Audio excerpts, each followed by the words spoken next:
You are with Breakfast. We're delighted to have your company. An hour ago on the program, we heard from a leading Otago University scientist, Dr. Tim Chambers, alongside a Cantabrian, Ian Piper, whose family home is on bore water, about nitrates in our water. Literally, in Ian's case, in the water he's drinking, there's increasing evidence that ingested nitrate can be carcinogenic to humans. Big studies, including one from Denmark, we'll talk about shortly. Now, I said at the time we had a significant update on our coverage of this issue, which we've been doing since last year, and it's this. A group of organisations are making a joint submission, a major joint submission on proposed amendments to, quote, national environmental standards for sources of human drinking water, and they include Greenpeace, Forest and Bird, Fish and Game, the Environmental Defence Society, so environmental NGOs essentially, alongside the Cancer Society, which I think is the first, and between them they're calling for, and I quote, a sinking cap on synthetic nitrogen fertiliser and the introduction of cow stocking rate limits. A lot of this work has been led by Greenpeace's Steve Abel, and he joins us now. Steve, welcome in. It's nice to have you back in the studio. Kia ora, good to be here. Kia ora. You've been doing the spore testing and whereabouts all round? Dunsandel, I know you were. All round. How many bores have you got results from? Over 800 now, and that makes it the biggest database of household bore supplies in rural areas in the country. But once COVID kicked in, we couldn't do the town hall testing, so we did a mail-in testing service, a free service which is still available now. And our latest results of the 237 bore samples from that mail-in service is that 68% of those are over the cancer risk limit of 0.87 milligrams. And we're picking up on the Danish study. And I need to say, we interviewed one of the lead authors of the Danish study, and there was a sample of 1.7 million people in Denmark. Yep. So they are really able to say, we think there is a statistically significant increase in risk at this level. You're saying 68% of the bores you tested are at that level or above. Yep, that's right.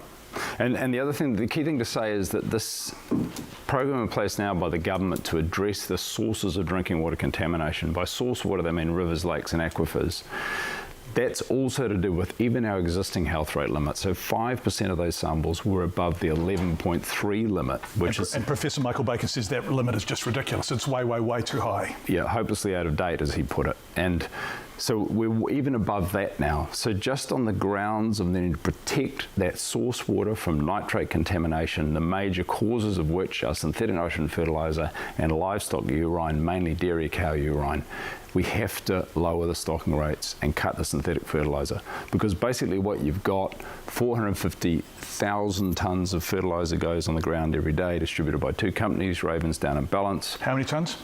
450,000 tonnes a year, I should say. Yep.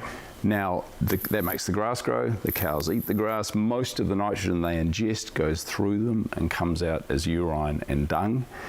150 million litres of cow urine will hit the ground today in Aotearoa, and every day 150 million litres.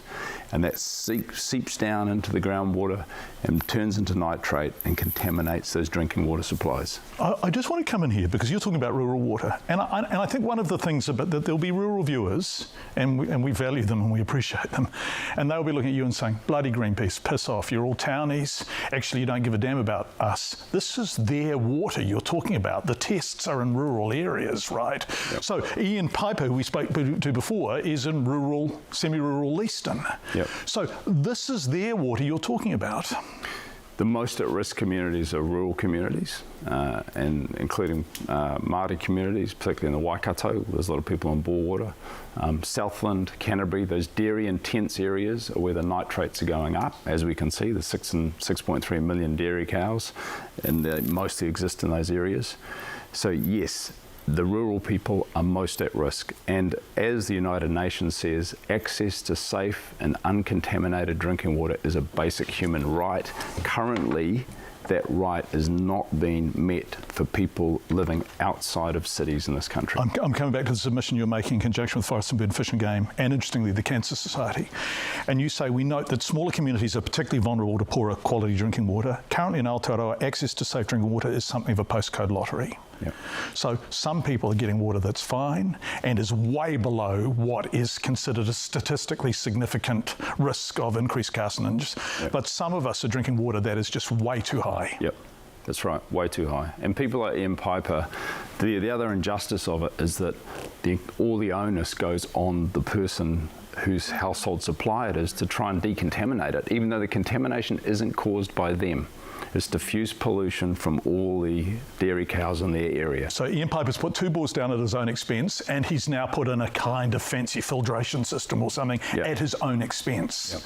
So those of us who live in Auckland are just able to turn on the tap. Ian has to drill for water, and the water he gets is full of nitrates. And he has to pay for all of that. There's no monitoring, there's no regular monitoring of any of those supplies, those household supplies. And this is what the new taumata arawai, the 3 waters, we're saying, as well as this protection of drinking water standards, it has to protect everybody's water, including all of those household bore water supplies in rural areas. Everybody's water must be protected and must be ensured it is safe to drink. The other thing, and this is a big conversation, is that water, for example, the water that comes out of the Southern Alps is coming down off the mountains really clean. Once it goes through this process, it's going back into the land much dirtier. Can you talk about the amount of irrigation we're seeing in, for example, the dairy districts of Canterbury? So that massive increase in the dairy herd in Canterbury and Southland has only been possible because of this intensive use of synthetic nitrogen fertiliser and irrigation water. So Canterbury takes about 4.4 billion cubic metres of water to irrigate each year. And that makes the grass grow along with the synthetic fertiliser, and that enables them to have that many dairy cows on leaky soils in an alluvial plain, and that pollution the water comes clean out of the river, goes on the ground, it comes back into the aquifer full of nitrate from the dairy cow urine and excreta, and that's what gets into the drinking water. So it comes out clean, goes back dirty. How do we have this conversation? Because we all know that dairy farming is paying the bills in this country at the moment, particularly in the absence of foreign tourism. So how do we have this conversation in a way that takes our dairy farmers with us? We've talked to Mark Julian from Pāmu, and he says, well, we're trying different methods. One is more organic dairy farming. One is upping the cost and the value of our milk at sale point by creating organic or niche milk brands, meaning that we can reduce the number of cows on the land. Are we ready for this conversation yet? The simple question here is, do we agree we need clean drinking water? Do we want clean rivers? Because there's also what's causing our rivers to be in algal blooms and unsafe to swim. If we want those things, we need to change the way we do farming. It's not about saying we can't have dairy farming, it's about how we do it. We need to do it in a way that doesn't pollute our water, doesn't make people sick, doesn't drive climate change. And that's why we have to have this conversation. We have to talk about, yes, Pāmu is an example, and there are many farmers right now doing regenerative farming, getting rid of synthetic nitrogen fertiliser altogether. That has got to be the future for us. If we want to keep having clean rivers and safe drinking water, we have to make that choice. I want to talk about who was turning up. For example, you were in Dunsandel. You went to the town hall, the collection event in Dunsandel, didn't you? Yeah. So who was there? Because I presume they weren't a whole lot of townies who were, green voting, Peugeot driving, who'd come out for a day. And these were rural folk, weren't they? Probably turning up in their utes. So who were they? Who came to see you? Who brought their water samples in? Rural people, farm workers, people from dairy farms, dairy farmers, people who work on dairy farms, labourers. Not only in Dunsandel, down in Ashburton, Temuka, we had a lot of farmers come in. We had a guy who works on a farm with 4,000 dairy cows. His family lives there. He was worried about the drinking water. He wanted to know whether the water his kids were drinking was safe. And do you remember what you found? We found it was very high. It was above the current health limit. 11, above 11. Above that. And this is the thing, these are households with children. So the blue baby syndrome is a risk if you feed infant formula to a child that's been mixed with water that has nitrate above that 11.3 limit. And these are exactly these households. Because the problem is, John, people don't know. I just want to come in here because you say blue baby syndrome is a risk, and I worry that our audience is going to be screaming at you and saying, what the hell is this man talking about? This is good. This is a good conversation. This is science. There is a major study out of California about the impacts of high nitrate in drinking water on pregnancy, and it says spontaneous preterm birth between 20 and 31 weeks is increased in association with high nitrate levels in your drinking water. And what they describe as high nitrate levels are way lower than our current level. 5 milligrams. So our current level is 11.3, which deals with the infant formula for babies. If you're ingesting nitrate water as a pregnant person, then you're risking this preterm birth, according to that California study, at 5 milligrams. Serious question, last question, sorry. Is this government taking this seriously? The current plan will not fix this problem.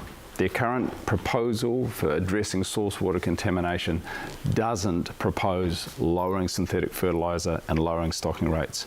That's the only way to actually fix the problem, because the sheer volume of animal waste going onto the ground into our environment, the natural water systems can't deal with it. And if the rivers are sick, the people are sick. Steve Abel from Greenpeace, who's done a lot of the lead on this work. Thank you so much. We really appreciate joining us.